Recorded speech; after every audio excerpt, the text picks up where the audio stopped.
భారతదేశంలో కేంద్రంలో ఉన్నటువంటి నరేంద్ర మోడీ ప్రభుత్వం కార్మికుల మీద యుద్ధం మొదలుపెట్టింది. 2019 నుండి ఈ యుద్ధం కొనసాగుతూ ఉంది.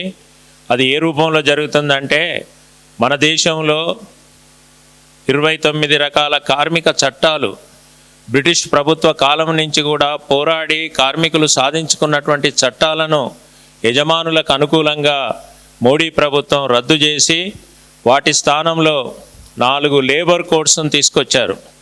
లేబర్ కోడ్స్ అంటే అర్థం ఏంటంటే చట్టబద్ధమైన హక్కులు ఇక ఉండవు. చట్టము అనంటే పార్లమెంట్లో ఆమోదించబడుతుంది. కోడ్ అంటే ప్రభుత్వ అధికారులు తమ ఇష్టానుసారంగా ఎప్పుడు పడితే అప్పుడు అందులో మార్పులు చేసుకోవచ్చు. దీని పర్యవసానం ఏమవుతుంది? భారతదేశంలో పర్మనెంట్ ఉద్యోగాలు ఉండవు. యజమాని తనకు అనుకూలంగా అవసరం ఉన్నప్పుడు కార్మికులను నియమించుకోవడం, అవసరం లేదనుకునే మరుక్షణంలో కార్మికులను తొలగించడం, దీన్నే హైర్ అండ్ ఫైర్ విధానం అంటున్నాం. భారతదేశంలో ఎప్పటి నుంచో పెట్టుబడిదారులు ఈ విధానం కావాలని కోరుకుంటున్నారు. ఇప్పుడు నరేంద్ర మోడీ వాళ్ళకు వరంలాగా ఈ విధానాన్ని ఇచ్చాడు.